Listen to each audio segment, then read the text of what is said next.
Hello my dear students, good morning to all of you. मेरा नाम है रणेंद्र प्रताप और आप सबका स्वागत है बैकबेंचर्स.लाइव में। दोस्तों, आपके सामने मैं आज एक इंटरेस्टिंग टॉपिक लेकर आया हूँ। आपने जैसा कि जो थंबनेल में देखा, पॉलीगैमी के बारे में हम लोग आज पढ़ेंगे। किसके बारे में? पॉलीगैमी। अब आपको मन में क्वेश्चन आएगा कि sir what is polygamy and why it is in news. So let's first understand why it is in news. News में क्यों है, अब उस चीज़ को पहले देख लेते हैं। देखो, ऑन 13 मई 2023 में आसाम के जो सीएम है हिमंत बिस्वा शर्मा, उन्होंने एक स्टेटमेंट जारी कर दिया और तब से वो अभी चर्चा का विषय बना हुआ है। आपके सामने कुछ पेपर कटिंग्स मैंने रखा हूँ।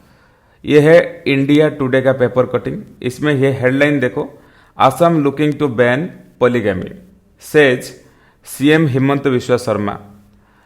फिर यहाँ पर द इंडियन एक्सप्रेस देखो, इसमें लिखा गया Assam will move to ban polygamy from expert committee to examine legality, CM Himanta Biswa Sharma.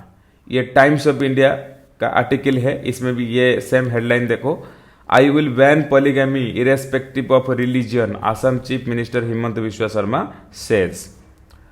अच्छा, होता क्या है ये पॉलीगैमी? सबसे पहले आपके दिमाग में ये सवाल जरूर उठ रहा होगा। देखो, मैं आपको अश्योर करता हूं, अगर आपको पॉलीगैमी का ABCD भी पता नहीं ना, मैं आपको गारंटी देता हूं कि ये वीडियो लेक्चर खत्म होने के साथ साथ आपको इन डिटेल सब कुछ पता चल जाएगा पॉलीगैमी के ऊपर, राइट? तो आइए देखते हैं सबसे पहले आज का एजेंडा, जो आज हम लोग पढ़ेंगे इसी वीडियो लेक्चर में। आज हम लोग सबसे पहले देखेंगे कि व्हाट इज पॉलीगैमी, होता क्या है polygamy. Then what is the status of India related to polygamy. Is there any law retaining to marriage in India, India की मैरिज को रेगुलेट करने के लिए क्या कोई लॉ एग्जिस्ट करता है? मैरिज, यहाँ पे किसी भी रिलीजन का मैरिज देखते हैं। और फिर देखेंगे कि कोई ऐसा कंट्री है दुनिया में जहां पे पॉलीगैमी प्रैक्टिस को लीगलाइज्ड माना गया है। अच्छा, और इसी रिलेटेड ये क्यों जीएस प्रोस्पेक्टिव में, जीएस पेपर 2 की प्रोस्पेक्टिव में ये कितना इंपॉर्टेंट क्यों बन जाता है, और इसी रिलेटेड इससे पहले कभी क्वेश्चंस आया है? अगर आया है तो प्रीवियस ईयर क्वेश्चंस कब कब किस किस एग्जाम में पूछा गया था, और इस साल इससे रिलेटेड क्या कुछ क्वेश्चंस नया बन सकता है, वो सारा चीज हम लोग डिस्कस करेंगे। अगर आप एक स्टूडेंट है जो कि कॉम्पिटिटिव एग्जाम, किसी भी प्रकार का कॉम्पिटिटिव एग्जाम दे रहा है, तो ये वीडियो आपके लिए बहुत इंपॉर्टेंट होने वाला है। So let's get start fast. What is polygamy? Polygamy होता क्या है?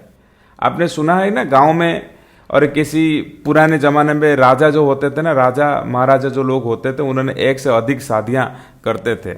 आपने एक मूवी भी देखा होगा कपिल शर्मा का 2015 में वो रिलीज हुआ था, किस किस को शादी करूं या किस किस को प्यार करूं, जिसमें उनके पास तीन पत्नियां और एक गर्लफ्रेंड भी हुआ करता था, ठीक है कि नहीं?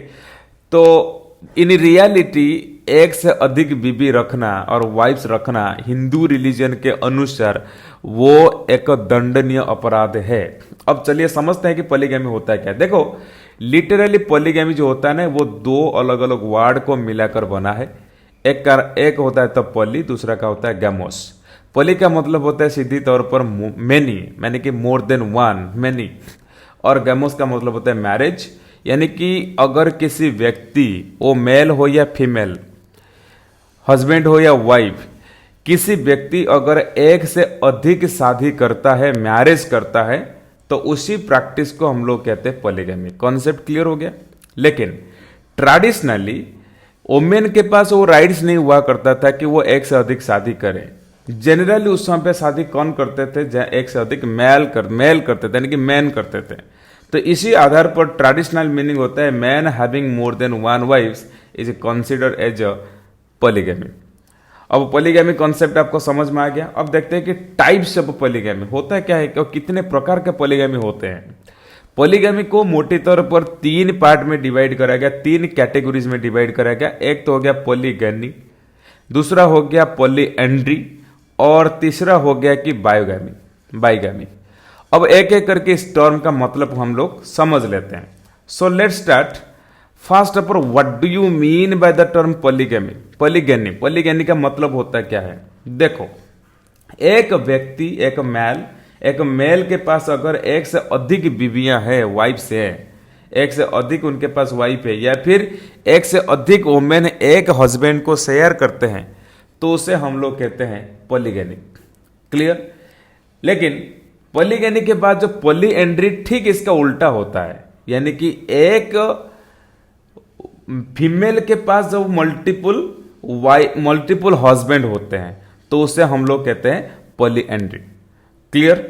तो ये हो गया पॉलीएंड्री। पॉलीएंड्री एक female more than one male, तो उसे कहते हैं पॉलीएंड्री। पॉलीगैनी कहते हैं एक male more than one female, उसे कहते हैं पॉलीगैनी। अच्छा, बाईगैमी का मतलब क्या होता है? बाईगैमी का मतलब होता है, जनरली क्या होता है, हमारे सोसाइटी की जो नॉर्म्स के अनुसार, आप मान लीजिए एक्स है और वाई है, एक्स है मेल और वाई है फीमेल, इनके बीच में मैरिज हो जाता है। मैरिज को एक सोशल कॉन्ट्रैक्ट तो माना जाता है ना। जब तक ये मैरिज वैध है, यानी कि वैलिड है, तब तक ये दोनों किसी और को शादी नहीं कर सकते। ना एक्स जाके जेड को शादी करेगा, या वाई जाके जेड को शादी करेगा, या एक्स जाके ए को शादी करेगा, ऐसा उनके बीच में हो नहीं सकता। अगर ऐसा उन्होंने करते हैं, पहले मैरिज वैलिड होते हुए भी उन्होंने दूसरा शादी कर लेते हैं, तो उसे कहते हैं bigamy. I hope you are clear about the 3 different types of the polygamy. अब आगे देखते हैं कि what is the status of a polygamy in India. India में पॉलीगैमी की स्टेटस क्या है? देखो, 2019 और 20 में एक सर्वे हुआ था, जो नेशनल फैमिली हेल्थ सर्वे। इसी सर्वे की जो रिपोर्ट आया था, उसी डाटा के अनुसार इंडिया में जो क्रिश्चियनिटी पॉपुलेशन रहते हैं, उनका लगभग 2.1% लोग पॉलीगैमी आज भी इंडिया में प्रैक्टिस करते हैं। मुस्लिम कम्युनिटी के 1.9% लोग, और हिंदू कम्युनिटीज के 1.3% लोग, और अदर रिलीजन को कुल मिलाकर 1.6% लोग आज भी पॉलीगैमी इंडिया में प्रैक्टिस करते हैं। हालांकि अगर दुनिया की दूसरे किसी कंट्री के बारे में अगर हम इंडिया को कंपेयर करेंगे, तो इंडिया में इसका स्टेटस कम होगा, फिर भी ये बहुत ज़्यादा है। आगे देखें, is there any law related to the marriage of India. India में मैरिज सिस्टम को रेगुलेट करने के लिए कोई लॉ है क्या? ऑब्वियसली है। इंडिया में मोटा मोटी जो मेजर रिलीजन के तौर पर हिंदू रिलीजन है, मुस्लिम है, और आपको मिल जाएगा कि Buddhist, Jainism, Sikhism, Parsik religion, ये सब रिलीजन इंडिया में जनरली मेजर रिलीजन के तौर पर माना जाता है, राइट। अब देखते हैं कि क्या रूल्स रेगुलेशन उनके लिए बना गया।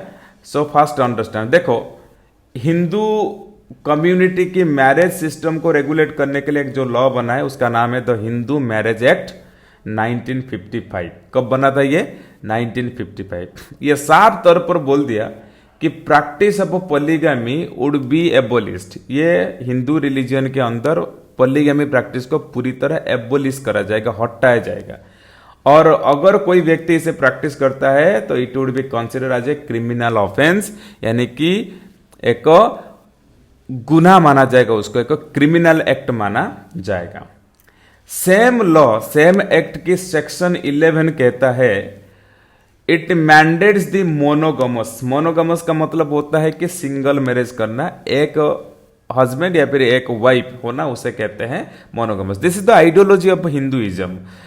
तो ये कहता है कि अगर किसी व्यक्ति पॉलीगैमी प्रैक्टिस करता है, that would be consider as a void. Void का मतलब होता है वृथा, यानी कि वैल्यूलेस, उसे माना नहीं जाएगा under the Hindu religion, according to the Hindu marriage act 1955।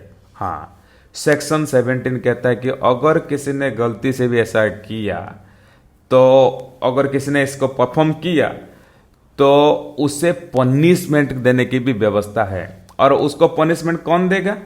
कौन से सेक्शन देगा? आईपीसी 1860 में जो सेक्शन है 494 एंड 495 के तहत उसको पनिशमेंट मिलेगा। और सेम लॉ बुद्धिज्म, सिखिज्म और जैनिज्म के ऊपर भी एप्लीकेबल होगा। अब देखते हैं कि ये जो दोनों एक्ट, ये जो दोनों सेक्शन में क्या क्या पनिशमेंट की व्यवस्था है। देखो, सबसे पहले 494 को देखते हैं। 494 कहता है, ये खाली चीज को अपराध ऐसा कंसिडर करेगा, लेकिन 495 दंड देने की व्यवस्था करेगा। ये कहता है कि आईपीसी की धारा 494 के तहत दूसरा विवाह एक अपराध। सिर्फ इतना ही नहीं, भारतीय दंड संहिता 1860 की धारा 494 कहती है कि अगर कोई पति या पत्नी बिना तलाक या पहली शादी वैध होते हुए अपनी जीवन काल में दूसरी शादी या पुनः विवाह कर लेता है या कर लेती है, मेल हो या फीमेल, तब यह एक अपराध होगा। इसको एक पनिशेबल ऑफेंस ये डिक्लेयर किया है 494। लेकिन 495 कहता है कि क्या पनिशमेंट मिलेगा, कौन सा पनिशमेंट मिलेगा? उससे इम्प्रिजमेंट, कारावास उसको मिलेगा। कितना साल तक हो सकता है? एक्सटेंड 10 ईयर्स तक हो सकता है। और उसके साथ कुछ आर्थिक दंड भी, यानी कि इकोनॉमिकल फाइन जो कहते हैं ना, उसके ऊपर भी इंपोज किया जा सकता है। अब आगे देखें कि मुस्लिम रिलीजन को लेकर क्या कुछ लॉ बना है उनका मैरिज को रेगुलेट करने के लिए। देखो, मुस्लिम पर्सनल लॉ एप्लीकेशन एक्ट जो कि 1937 में पास हुआ था, पॉपुलरली वो शरीयत लॉ कहते हैं। यानी कि शरीयत लॉ वो इस्लामिक लॉ है जो इंडिया में रहने वाले मुस्लिम लोगों के लिए वो लागू किया गया। तो according to this law it is not prohibited, ये प्रोहिबिट नहीं किया है in Muslim legislation because it is recognised as a religious practice. क्योंकि वहां पे मल्टीपल मैरिज करना एक रिलीजियस सेंटिमेंट के साथ कनेक्टेड है, उनके धार्मिक भावना के साथ कनेक्टेड है, इसीलिए उसे वहां पे प्रोहिबिटेशन करने की कोई व्यवस्था नहीं रखा गया। लेकिन ध्यान रहे, अगर इसी प्रैक्टिस के चलते किसी व्यक्ति का कॉन्स्टिट्यूशनल बेसिक राइट्स यानी कि फंडामेंटल राइट्स वायलेट हो रहा है, इसी कंडीशन में उसे ओवरटर्न किया जा सकता है। समझ रहे कि नहीं? यानी कि गवर्नमेंट इंटरफेयर नहीं करेगा, अगर मान लीजिए इसके चलते कुछ गलती हो रहा है तो उसे ओवरटर्न किया जाएगा। ठीक इसी प्रकार पारसी कम्युनिटी के बारे में देखेंगे। पारसी कम्युनिटी में एक लॉ है, Parsi marriage and divorce act 1936। इसके अनुसार ऑलरेडी बाइगामी प्रैक्टिस को वो ओवरलोड कर दिया गया, उसको हटा दिया गया, आउटलोड कर दिया गया। अगर किसी व्यक्ति ने उसे प्रैक्टिस करता है, उसे आईपीसी की धारा के अनुसार उसे ऑफेंस माना जाएगा और उसको दंडित किया जाएगा। क्लियर? अब देखते हैं किस कंट्री में polygamy is illegal, consider as illegal. Polygamy किस किस कंट्री में लीगलाइज माना जाता है। देखो, पहले तो यहां पर बात आ रही है इंडिया, सिंगापुर और मलेशिया। यहां पे लीगलाइज्ड का मतलब हम कह सकते हैं परमिसेबल है। देखो, इंडिया एक सेकुलर कंट्री है, वो रिलीजियस सेंटिमेंट को रेस्पेक्ट करेगा। इसी आधार पर अगर किसी रिलीजन के अंदर ये रिलीजियस सेंटिमेंट के साथ कनेक्टेड है तो हम वहां पे इंटरफियर नहीं करेंगे, ये परमिसेबल है। इंडिया में तो ये परमिसेबल है एक कुछ पर्टिकुलर कम्युनिटी के लिए, सिंगापुर में भी वही हाल है और मलेशिया में। लेकिन कुछ ऐसे कंट्री है जहां पे ज्यादातर पाया जाता है। इंडिया में मैंडेटरी नहीं है, कुछ कंट्री में ऐसे है जहां पर ये पाया जाता है बहुत अधिक तौर पर। अल्जीरिया, इजिप्ट और कैमरून, ये सब कंट्री में ये अधिक तौर पर प्रैक्टिस में देखा गया है। अब आगे देखते हैं कि इससे रिलेटेड कोई कुछ प्रीवियस और क्वेश्चंस आया है। Yes, exactly. देखो, ये यूपीएससी 2019 में ये क्वेश्चन पूछा गया था। Discuss the provisions of the Hindu marriage act 1955 with respect to the practice of polygamy and how have these provisions evolved over time. इसके रिलेटेड 2019 में क्वेश्चन आया था, ध्यान रहे। सिमिलरली स्टेट पीसीएस जो है, state public service commission, Maharashtra PCS की बात करें 2018 में भी आया था। Critically analyse the constitutional validity of polygamy in India, discuss the legal framework governing polygamous marriage under the different personal laws. और जुडिशियल सर्विस एग्जाम में भी यह आया था कि दिल्ली जुडिशियल सर्विस एग्जाम 2021 में explain the role of the judiciary in dealing with a case related to polygamy, discuss any landmark judgments that have shaped the legal understanding of polygamy in India. Similarly, law entrance exam में भी आया था जो CLAT 2020 CLAT, discuss the provisions of the Hindu Marriage Act 1955 that regulate polygamy among Hindus, analyze the impact of these provisions on gender equality and the right of the women. ये question आया था previous year के तौर पर। अब देखते हैं कि क्या पॉसिबल क्वेश्चन हो सकता है। इसका स्क्रीनशॉट आप ले लीजिए। 10 क्वेश्चन आपके सामने रखा गया है। With this I want to conclude this video lecture. Thank you so much. अगर आप वीडियो में नया है, हमारे चैनल में नया है, तो चैनल को सब्सक्राइब करके बेल आइकन को प्रेस कीजिए। वो बहुत ज़रूरी है, क्योंकि बेल आइकन प्रेस नहीं करेंगे तो आपको पता है कि आपको नोटिफिकेशन नहीं मिलेगा और आप एक इंटरेस्टिंग वीडियो लॉस कर देंगे। ठीक है, थैंक यू सो मच। फिर मिलेंगे नेक्स्ट वीडियो में। Have a nice day.